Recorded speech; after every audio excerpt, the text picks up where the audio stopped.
اللهم صل على حبيبنا محمد وعلى آله وصحبه أجمعين. اللهم صل على حبيبنا محمد وعلى آله وصحبه أجمعين. اللهم صل على حبيبنا محمد وعلى آله وصحبه أجمعين. بسم الله الرحمن الرحيم. السلام عليكم ورحمة الله وبركاته. بسم الله، الحمد لله، والصلاة والسلام على حبيب الله سيدنا محمد بن عبد الله وعلى آله وصحبه ومن والاه. سبحانك لا علم لنا إلا ما علمتنا إنك أنت العليم الحكيم. ولا حول ولا قوة إلا بالله العلي العظيم. اللهم رب اشرح لنا صدورنا ويسر لنا أمورنا واحلل عقدة من ألسنتنا يفقه أقوالنا. اللهم فكهنا في الدين وعلمنا التأويل برحمتك يا رب العالمين. Walhamdulillahi Rabbil Alamin. Ahlan-ahlan kepada sahabat-sahabat semua. Selamat pagi, sabahun nur, sabahul khair. Salam pertemuan dalam siri Hayati Quran. Hayati Quran siri yang ke-695 bersama dengan saya Umar Aziz. Pertemuan yang mana kita akan berkongsi setiap pagi satu ayat daripada Al-Quran yang kita mudah-mudahan boleh mengambil ibrah, boleh mengambil pengajaran daripada ayat tersebut. Ahlan-ahlan Adiba, Ani Jamal, Jans, Aisyah serta Muhammad Nizar dan juga Kamal, Jana Irdina. Ahlan-ahlan kepada yang berada di ruangan TikTok kepada semua. Begitu juga yang berada di ruangan Facebook, Kak Kamiza, Muhammad Amil dan sahabat-sahabat yang lain. InsyaAllah pada pagi ini kita nak melihat ayat yang ke-7 daripada surah yang ke-9 At-Taubah. Dan kita mula masuk muka surat yang baru, muka surat 188. Maka insya-Allah dalam tempoh 30 minit ini kita nak fokuskan kepada ayat ini. Mudah-mudahan ada pengajaran yang kita boleh ambil. Masih lagi pada surah At-Taubah, surah yang ke-9, ayat yang ke-7, muka surat 188. Apa kata kita mulakan dengan bacaan terlebih dahulu, dengan tadarus terlebih dahulu, kerana setiap satu huruf daripada Al-Quran mempunyai rahsia, mempunyai sir, mempunyai pahala ganjaran yang Allah lipat kali gandakan. Sabda Nabi SAW, "Man qara'a harfan min kitabillah", barang siapa yang membaca satu huruf daripada Al-Quran, maka dituliskan untuknya 10 hasanah, 10 kebaikan dan ganjaran. Dan kadang-kala dalam satu ayat ada berpuluh perkataan, ada beratus perkataan, maka kita boleh gandakan dengan 10 kali ganda pahala yang besar, ganjaran yang luar biasa. Jom kita baca dulu kepada yang ada Al-Quran, ayat yang ke-7, surah yang ke-9 At-Taubah, muka surat 188. Ahlan-ahlan, waalaikumsalam AMZ, kemudian Azaz, terima kasih banyak-banyak, bin Ahmad, serta Kak Kamiza, Roslina Talib dan juga sahabat-sahabat yang lain. A'udzu billahi minasy syaithanir rajim. Bismillahirrahmanirrahim. كيف يكون للمشركين عهد عند الله وعند رسوله إلا الذين عاهدتم عند المسجد الحرام فما استقاموا لكم فاستقيموا لهم إن الله يحب المتقين. Sadaqallahul Azim. Mohon sahabat-sahabat untuk bantu share, bantu kongsi, bantu untuk sebarluaskan, mudah-mudahan lebih ramai yang beroleh manfaat. Maka kita nak ulang kaji satu dua hukum tajwid. Yang pertama kita nampak pada ayat ini adalah perkataan kaifa, kaifa. Maka huruf kaf dan huruf ta, dua huruf ini adalah dua huruf yang unik. Bergabung pada dua huruf ini iaitu huruf kaf dan juga huruf ta. Dua sifat yang pada zahirnya nampak bertentangan. Yang pertama, pada kedua huruf ini, kaf dengan ta, adanya sifat hams. Hams bermaksud bila huruf ini dibaca, maka dilepaskan udaranya, dilepaskan nafasnya, dilepaskan. Namun pada masa yang sama, kedua huruf ini mempunyai sifat syiddah. Syiddah bermaksud suara apabila dibaca tertahan suara. Maka sebab itu bila huruf ini sukun dalam keadaan mati, tidak mempunyai baris, maka cara bacaannya adalah diberhentikan suaranya namun dilepaskan udara dan nafasnya.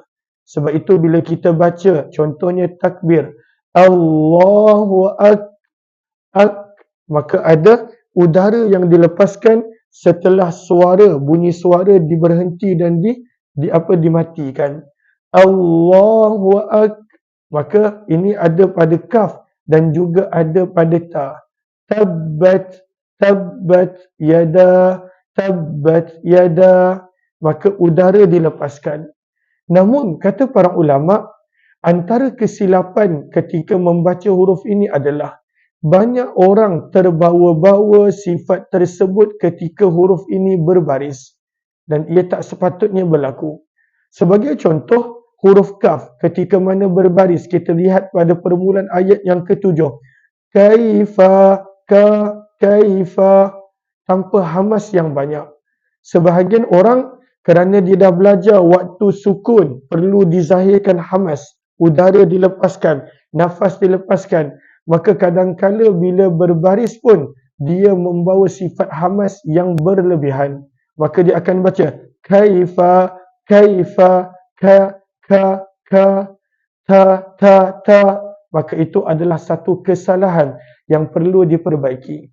Waktu huruf kaf dengan ta sukun, mati, ya, maka dizahirkan hamasnya, dizahirkan dengan udara dilepaskan.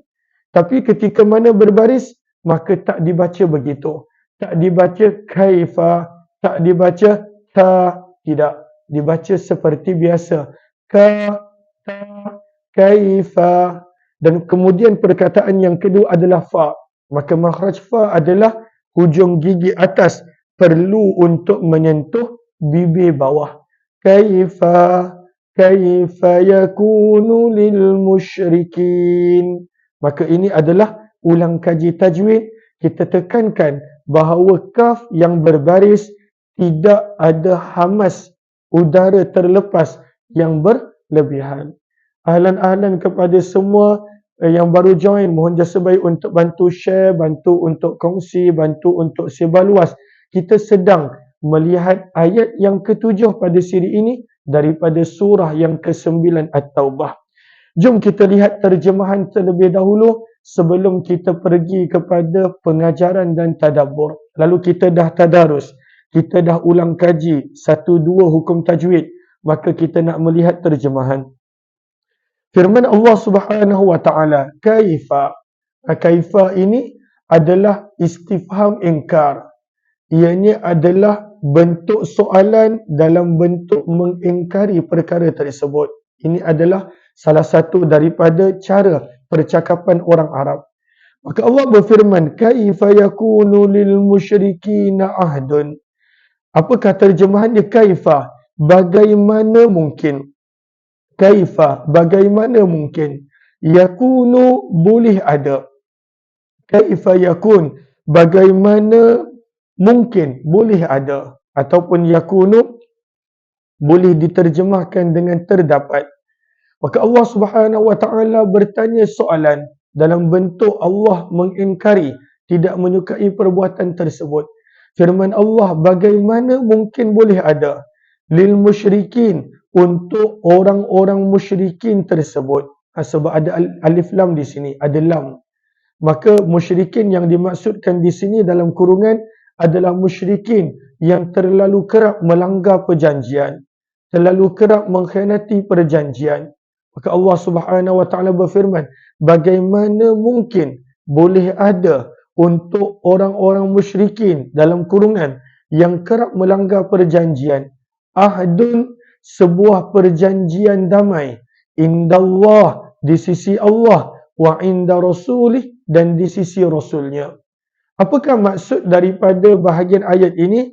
Allah Subhanahu wa taala menerangkan tidak mungkin boleh ada perjanjian daripada pihak Allah dan Rasul terhadap orang-orang yang kerap melanggar perjanjian daripada kalangan orang-orang musyrik.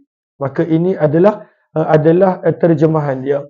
Illa, firman Allah, kecuali allazina, orang-orang yang ahadtum, kamu telah membuat perjanjian dengan mereka, dalam kurungan dengan mereka, indal masjidil haram, di sisi masjidil haram. Maksud daripada illallazina ahadtum indal masjidil haram adalah orang-orang yang menghormati perjanjian daripada kalangan orang musyrikin, yang tidak mengkhianati, yang tidak melanggar perjanjian. Sebab itu Allah berfirman pada perkataan berikut, famastaqamu lakum, fama, maka selama mana, maka selagi mana, istaqamu, mereka berlaku lurus. Apakah maksud mereka berlaku lurus? Mereka berpegang kepada janji. Maka apa yang patut kita buat? Fastaqimu lahum, maka jagalah perjanjian tersebut bersama mereka. Maka kamu juga perlu berlaku lurus untuk mereka. Dan Allah tutupkan ayat ini dengan pujiannya, innallaha, sesungguhnya Allah, yuhibbu, mencintai, al-muttaqin, golongan-golongan yang bertakwa. Allah mencintai golongan yang bertakwa. Maka ini adalah ayat yang ke-7 daripada surah yang ke-9. Maka kita telah tadarus, kita telah ulang kaji tajwid, dan kita telah lihat terjemahan. Apakah tadabbur pengajaran yang kita boleh perhatikan daripada ayat yang ke-7 ini? Dalam tafsir Ma'ariful Quran, maka penulis menyebut berkenaan tentang ringkasan ayat ini. Maka dalam tafsir Ma'ariful Quran, kata penulis, ringkasan bagi 4 ayat yang bakal kita baca, itulah ayat yang ke-7, 8, 9, 10. Ada 4 ayat ini. Maka dalam tafsir Ma'ariful Quran, kata penulis, bila kita perhatikan 4 ayat ini, sebenarnya Allah nak menerangkan hikmah kenapa Allah menyuruh untuk membatalkan perjanjian dengan orang-orang musyrikin yang suka melanggar perjanjian. Allah menerangkan hikmah. Sebab mereka ini suka melanggar perjanjian. Maka sebab itu orang Islam tidak sepatutnya berada dalam tipu daya. Tak sepatutnya dipermainkan. Tak sepatutnya diperlakukan begitu. Dan ini adalah satu pengajaran juga daripada ringkasan ayat yang ditulis dalam Ma'ariful Quran. Sebenarnya satu pengajaran bahawa Allah suruh batalkan perjanjian dengan orang yang mempermainkan umat Islam. Lalu umat Islam tak sepatutnya sentiasa dipermainkan, diperdayakan ataupun diperkotak-katikkan. Itu tak sepatutnya sifat umat Islam.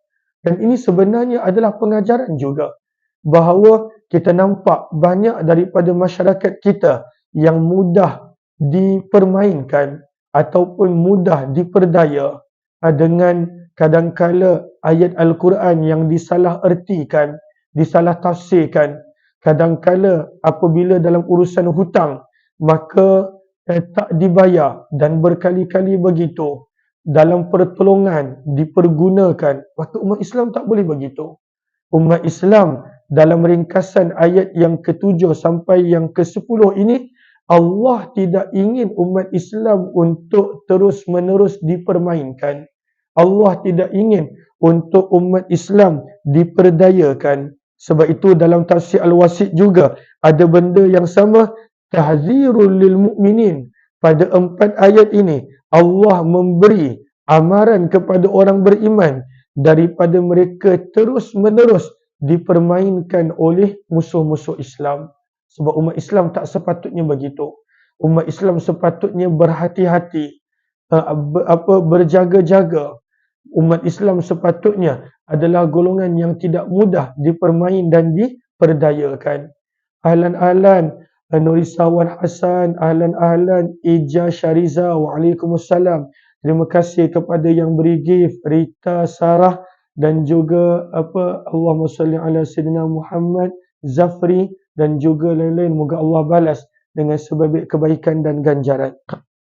Maka itu pengajaran yang kita boleh ambil daripada ringkasan ayat ini, di mana Allah ingin mengingatkan umat Islam supaya tidak mudah dipermain, tidak mudah diperdaya, tidak mudah untuk ditipu. Sebab itu Allah suruh untuk batalkan perjanjian. Sebab itu firman Allah pada awal ayat yang kita baca, terjemahannya tegas. Firman Allah, kaifa yakun? Bagaimana mungkin boleh ada lil musyrikin ahdun, untuk orang-orang musyrikin tersebut dalam kurungan yang suka melanggar perjanjian, ahdun perjanjian, indallahi wa inda rasulih, di sisi Allah dan sisi Rasulnya. Maka Allah menegaskan, untuk orang yang begini tak mungkin boleh ada perjanjian dengan mereka. Tak mungkin untuk buat perjanjian baru dengan mereka. Tak mungkin. Sebab itu apabila Abu Sufyan datang untuk buat perjanjian yang baru dengan Nabi SAW, setelah orang Quraisy melanggar perjanjian, maka Nabi SAW tidak layan. Nabi SAW tidak layan. Walaupun dia cuba untuk membuat tawaran-tawaran yang lebih baik, lebih dahsyat berbanding daripada perjanjian Hudaibiyah, tapi Nabi SAW tak layan. Perjanjian Hudaibiyah sepatutnya 10 tahun berdamai. Lepas 2 tahun mereka dah langgar.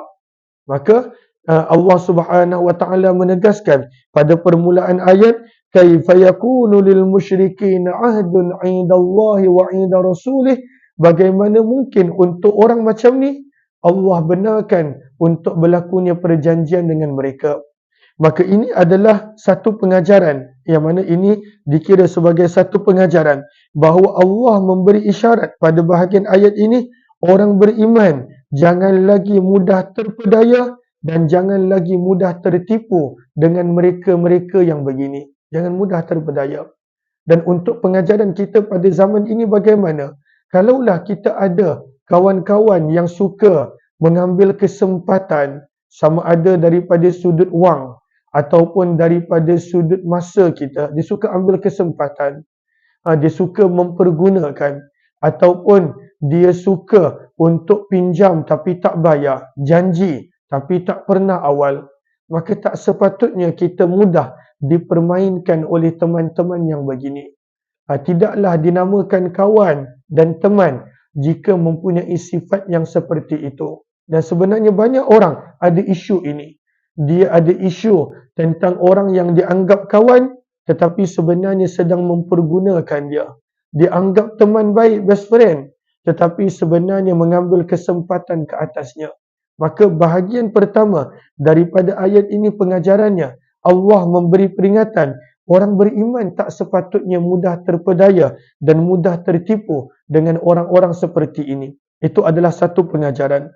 Firman Allah Subhanahu wa taala pada pertengahan ayat, illal ladzina ahadtum, kecuali orang-orang musyrikin yang kamu ada perjanjian dengan mereka dalam kurungan dan mereka menghormati perjanjian. Maka kalaulah ada orang musyrikin yang menghormati perjanjian, tidak ada masalah untuk meneruskan perjanjian tersebut. Maka di sini adanya pengajaran yang kedua pada perkataan illal ladzina ahadtum ini.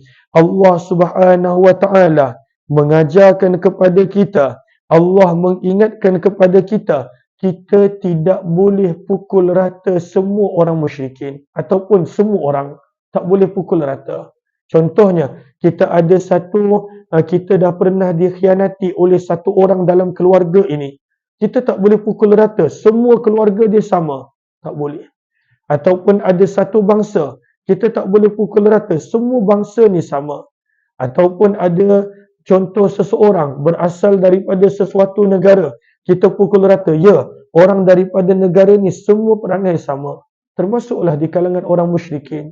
Sebab itu Allah pada illal ladzina ahadtum, Allah mengingatkan, ya, orang-orang musyrikin yang melanggar perjanjian, Allah dah tak nak umat Islam ada perjanjian dengan mereka. Illa kecuali kalaulah mereka ini ada perjanjian dan menghormati perjanjian, maka perjanjian itu perlu untuk dikekalkan.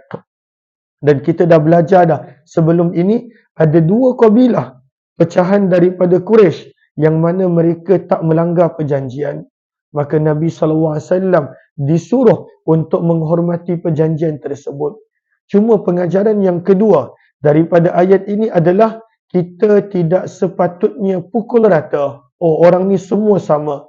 Keluarga ni semua sama. Bangsa ni semua sama. Orang daripada negara ni semua sama. Maka sebab itu, orang yang salah, maka kita patut berhati-hati dengan mereka.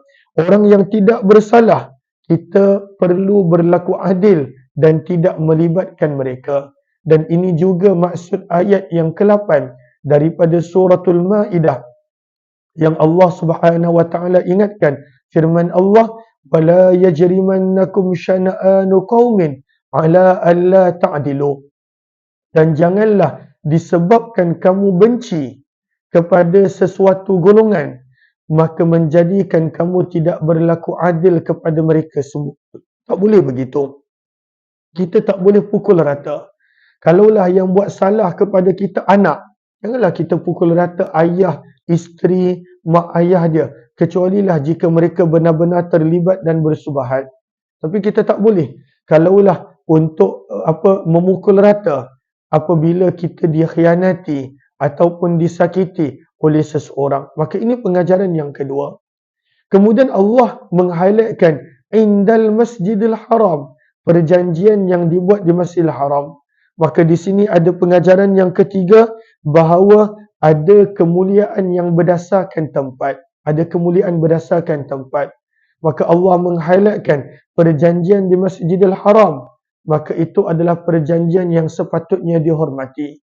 Maka daripada sini kita belajar pengajaran yang ketiga, adanya kemuliaan berdasarkan tempat. Maka sebab itu dalam Islam, maka kita diajar tempat-tempat yang mulia. Dalam hadis Nabi SAW bersabda, ahabbul biqa' ataupun ahabbul bilad, tempat yang Allah paling suka adalah masjid-masjid adalah rumah Allah.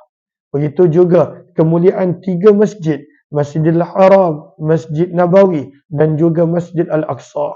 Maka pengajaran yang ketiga daripada ayat ini, terdapatnya kemuliaan pada tempat-tempat yang tertentu. Firman Allah Subhanahu wa taala pada perkataan seterusnya, famastaqamu lakum fastaqimu lahum. Wahai Nabi, wahai umat Islam, selagi mana orang musyrikin tersebut berpegang kepada janji, begitulah juga sepatutnya kamu berpegang kepada janji. Maka di sini adanya pengajaran yang keempat untuk sentiasa menghormati perjanjian apabila perjanjian itu dihormati oleh pihak yang lain. Maka apabila pihak yang lain hormat perjanjian, kita jangan mencari alasan untuk membatalkan ataupun merosakkan perjanjian tersebut. Kadang-kala perjanjian tu dah dihormati, kita pula pergi langgar. Maka itu adalah bukan sifat orang beriman, bukan sifat orang Islam, bukan sifat orang-orang yang mengaku sebagai orang yang beriman kepada Allah dan Nabi SAW. Maka pengajaran yang keempat, Allah mengingatkan selagi mana orang yang bukan Islam, orang musyrikin, mereka hormat perjanjian tersebut, umat Islam sepatutnya menghormati dan berpegang kepada perjanjian tersebut. Dan Allah tutupkan ayat yang ketujuh ini dengan firman-Nya, innallaha yuhibbul muttaqin. Sesungguhnya Allah mencintai orang-orang yang bertakwa. Maka pengajaran yang terakhir, yang kelima daripada ayat ini kata para ulama, berpeganglah kepada janji walaupun kepada orang musyrikin. Selagi mana mereka berpegang kepada janji dan ianya adalah termasuk daripada amalan takwa yang dicintai oleh Allah. Berpegang kepada janji adalah termasuk daripada takwa dan Allah mencintai golongan yang bertakwa. Sebaliknya, mengkhianati janji adalah termasuk daripada sifat golongan munafik. dan golongan munafik adalah golongan yang Allah sangat-sangat murka dan benci. Dan inilah beberapa pengajaran yang kita dapat daripada ayat yang ke-7, surah yang ke-9. Mudah-mudahan bermanfaat. Terima kasih kepada sahabat-sahabat semua yang bersama. Saya minta maaf pagi ini kita habis awal sikit sebab saya ada urusan di KL pada pagi ini. Tapi insya-Allah kita jumpa nanti pada jam 2.30 buat yang berkelapangan bagi sambungan perkongsian kitab Nurul Bahiyah berkenaan tentang periwayatan Isra' dan Mi'raj bersempena dengan 27 Rejab pada hari ini. Jumpa lagi. Terima kasih kepada yang bantu komen, share, kongsi dan juga sebar luas. Terima kasih kepada yang beri gift. Moga Allah balas dengan sebaik kebaikan dan ganjaran kepada semua. Jumpa lagi esok. Wabillahi taufik. Oh, tak ada suara. Okey. Kena cas jap. Wabillahi taufik wal hidayah. Assalamualaikum warahmatullahi wabarakatuh. Jumpa lagi insya-Allah.